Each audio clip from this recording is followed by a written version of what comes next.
Hey, I'm Bob. I've been totally blind since birth and I'm into Star Wars. We're taking a look at an action figure from the last Jedi Toyline.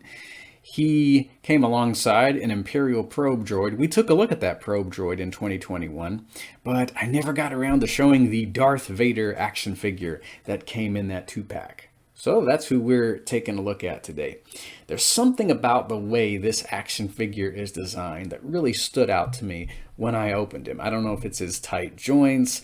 I don't know if it's the way that he stands. He just looks cool. I mean, Vader looks cool anyway, no matter how you slice him. But really nice Vader design here. Of course, he has his trusty red lightsaber there in his right hand. I'll put the saber down at his side here. The helmet is not removable, but that doesn't bother me. I have more than one Vader with a removable helmet. So here he is from the back, and of course he's got that flowing cape on. Well, it doesn't really flow because it's plastic, but you know what I mean. I always love his cape. And you can remove the cape.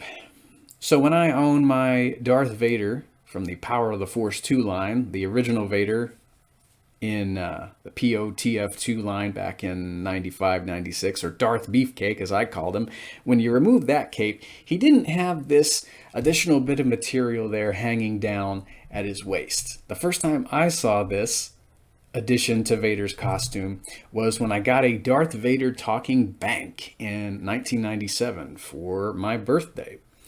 It had that line from Empire Strikes Back, where Vader was telling Luke that the Force was with him, but you are not a Jedi yet. That kind of stuff. And he could spin at the waist a little bit. He could rotate at the waist, and he could make lightsaber noises and mechanical breathing noises and all that stuff. But yeah, that's the first time I ever saw that little bit of material hanging by the waist there, going around the back of the legs. And the Vader with removable helmet in 98, he had that when you took the cape off.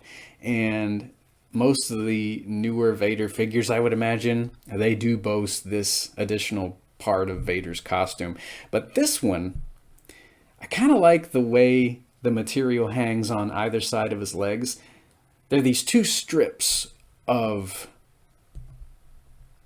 skirt or whatever you want to call it there. I just like the way that looks.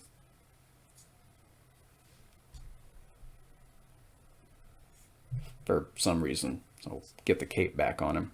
When it comes to Vader's costume, I wonder how much of it is cloth and how much of it is actual metal. It's hard to tell that with just all plastic through and through. Of course, the cape is cloth, and the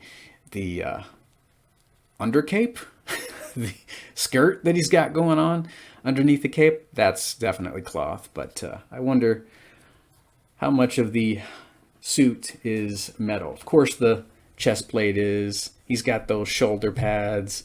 Of course, the helmet and the breath mask, those are metal as well. But I wonder what other material on the suit itself is actual metal. Maybe one of these days I'll track down that hyper-real Darth Vader. Maybe that'll give me more of an idea as to what the suit actually looks like. And my cat's apparently scared of Vader, if you can hear him out there meowing. Anyway, back to the review. Don't worry, buddy. He's not force choking me. He's just a toy. We'll raise his left hand here. Really tight joints on this Vader. I like the removable cape and that bit of skirt that he wears beneath the cape as well.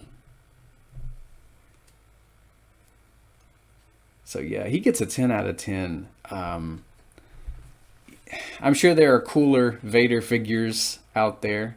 And by the way, next time we're going to be opening a vintage collection Vader. I believe he's from Rogue One.